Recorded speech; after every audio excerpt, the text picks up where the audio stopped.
We continue following the folks who voted for Trump, but are sort of learning what it is that they voted for now that Trump's actually doing it.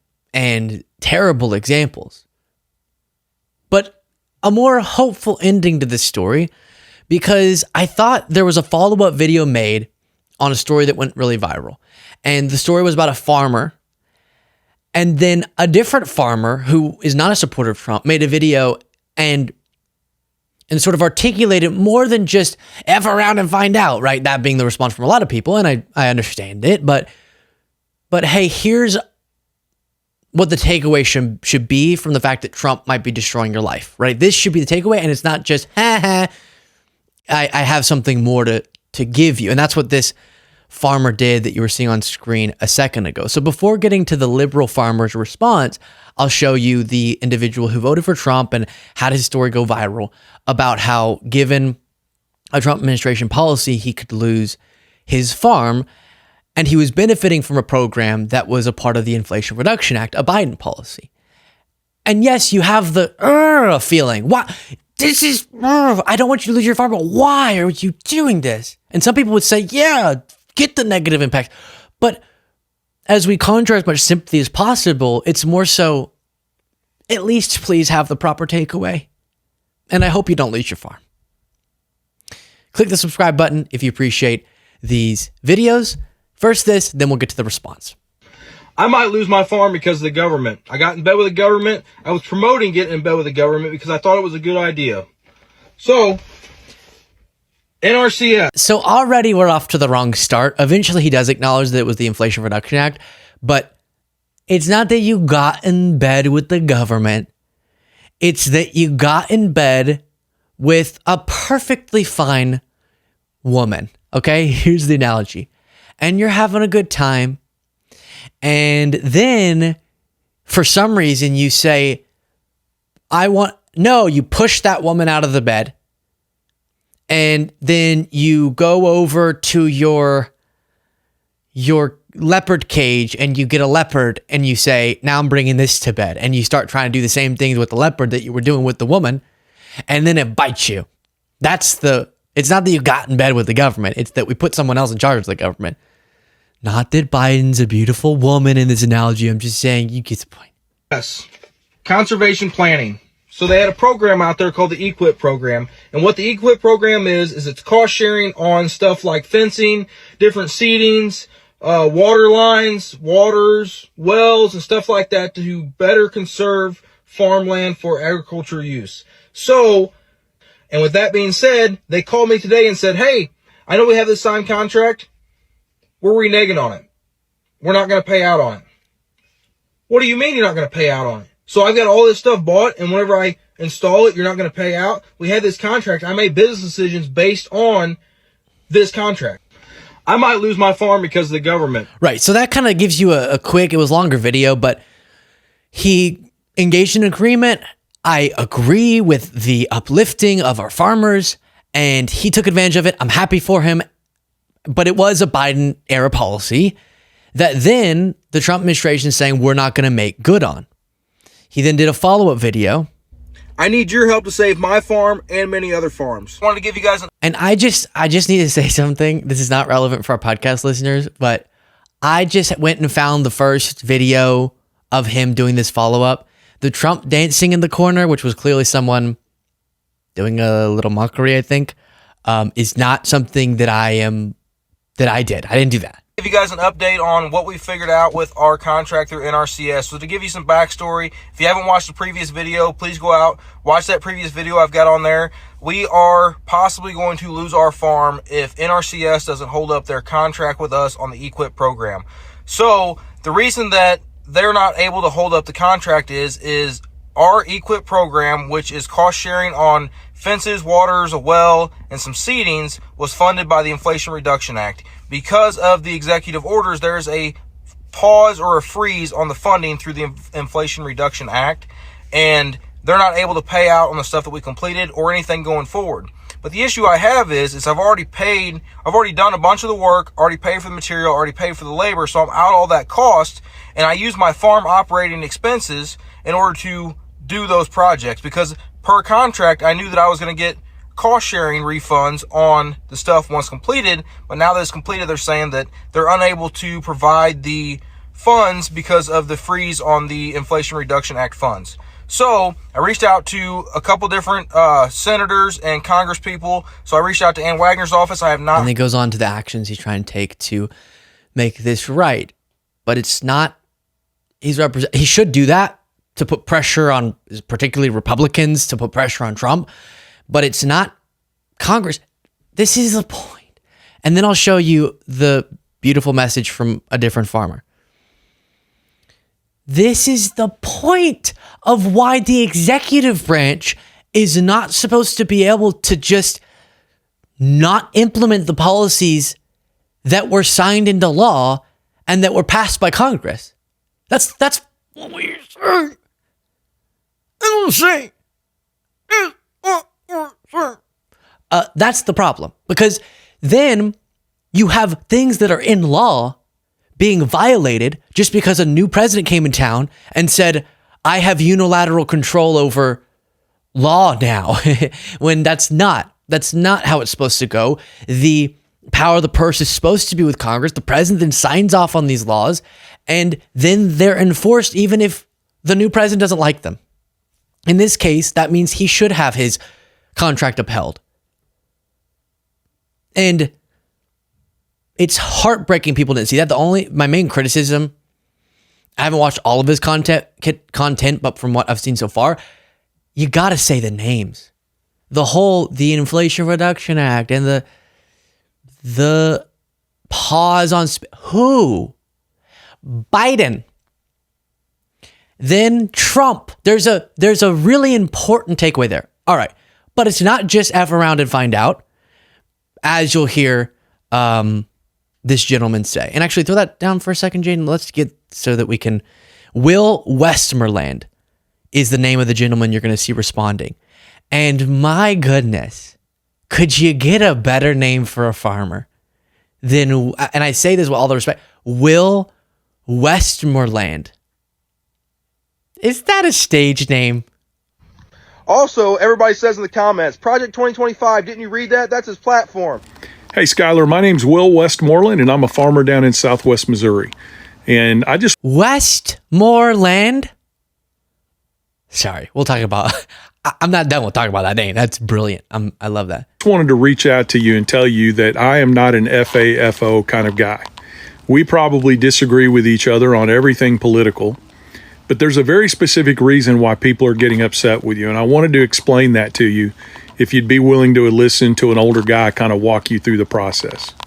Now, I'm not an FAFO guy because I know what's going to happen to poor people, the elderly, children, single moms, and over 250 million people every night around the world that go to bed hungry.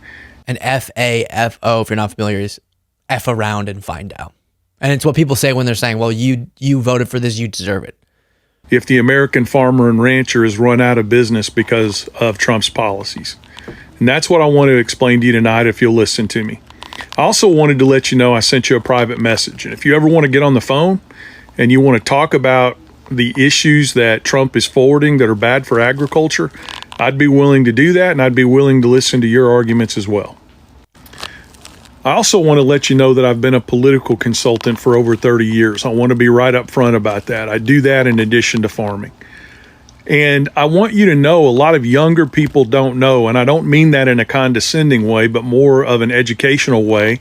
A lot of younger people don't know that right-wing talk radio and news, the pundits, the talking heads, and right-wing talk radio, etc., have been working for over 40 years to develop in rural people exactly the kinds of ideas that you have in your head, that all politicians are crooks, that they're all the same, that you can't trust traditional media, that anything you hear that comes out of Washington, D.C. or New York or the New York Times or CBS News, that it's all a lie. And they did this on purpose, and they started with Ronald Reagan.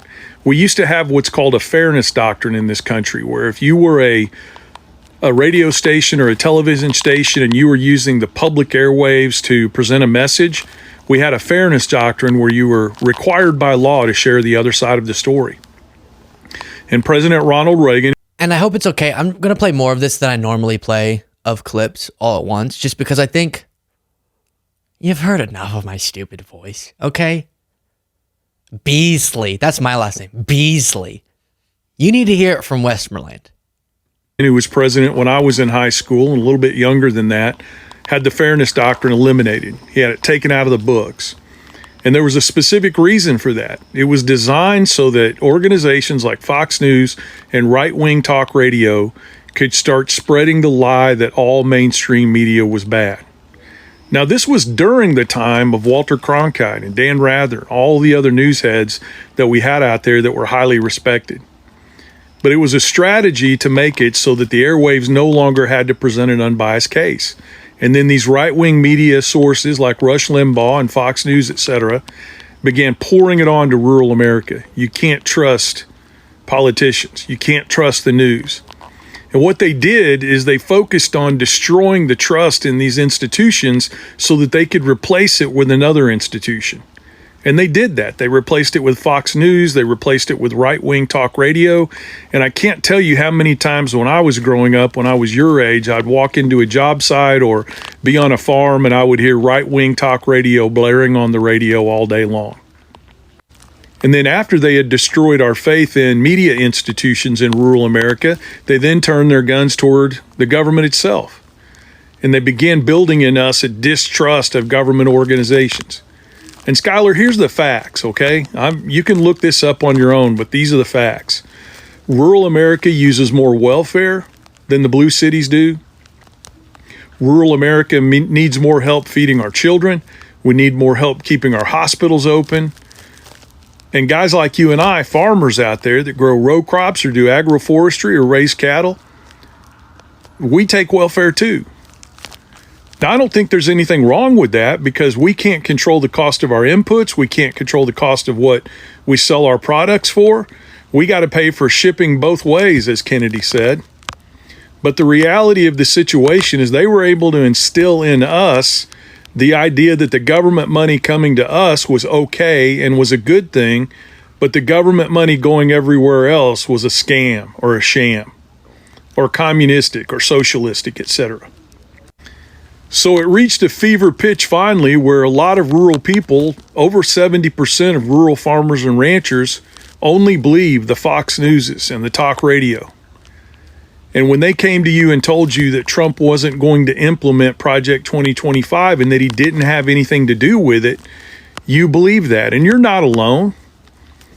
All I'm here to tell you is that you were lied to. I'm not asking you to admit you were wrong. I'm not telling you effed around and found out, because I don't want to see you lose your farm. And if there's anything I can do to help you not lose your farm, I'd be happy to do it. But in the distrust that you built up for government over time, and due to the fact that you didn't think mainstream media was reliable anymore, and you began listening to the news sources that tried to convince you every day that Project 2025 was not a Trump deal, even though many, many people on his campaign worked for Project 2025, they put it together, they helped write it. There was an entire section on agriculture. And in that section on agriculture, they specifically say they're going to cut out programs like this. Then they're going to cut out crop insurance. And Donald Trump is on record, my friend. And Skylar, look this up. Don't take anything I'm telling you at face value. You look it up. That's the difference between me and a lot of people on here. Check what I've said. Yes, and I'll stop it there because that's the point that I want to segue off of, which is so brilliant. Again, credit to Will Westmoreland. And this is the type of dialogue we need too, because he's not saying, maybe we can both pretend like we don't have disagreements. Blah, blah, blah. It's not about we all link arms and we sing Kumbaya. It's acknowledging that just like we do with systemic failures economically. And we look at how, while of course the personal advice to someone is always going to be work hard, right? Individually, just work hard, pull yourself out by your bootstraps, is not a comprehensive policy suggestion that would address the systemic problems. It's actually similar with systemic failures in media literacy, which is that, yes, on an individual level, I'm going to say, "Ye cray" sometimes, right? to a MAGA person. I'll condemn them. I'll debate with them. Sometimes be really upset with them. Identify where sometimes I think hate is motivating things. But that doesn't mean that we detach from understanding there is a systemic problem there. And he explained a part of it and how there's this longer than the first farmer that you saw, longer than he's been alive, an effort to create a bubble that people then are so trapped in from birth that while we don't accept it, we understand how that is going to make it really difficult to just completely detach and understand where sort of the lies are coming from. And it's not to say there aren't huge criticisms of mainstream media or huge criticism and skepticism we need to have of the government. It's exactly what he said, which is, with me, I don't think I'm your only source of truth. Will doesn't think he's the only source of truth. And we should promote the idea that, or we should promote the critical thinking skills necessary to verify if someone's telling you the truth. And then you do develop a level of trust with them. But instead of an environment of everyone's lying to you except for me, which is often the right-wing message. It's definitely the Trump message. If you're not exactly in line with this message, you must be a part of the bad liberal fake news. And once you can cultivate, and it was decades long to do that environment, it makes it very difficult for people to correctly identify what the truth is. There is a culty component to it. It started before anyone knew Trump was going to really maximize it, was really going to take advantage of it. But then he really ended up showing us how dangerous it can be. And so our job has to be not just to go, "Ha ha, you're wrong," or "You voted for this," even though it's fine to say, "Are you identifying you voted for this?" Because hopefully you can identify that. Then we can understand what the takeaway should be.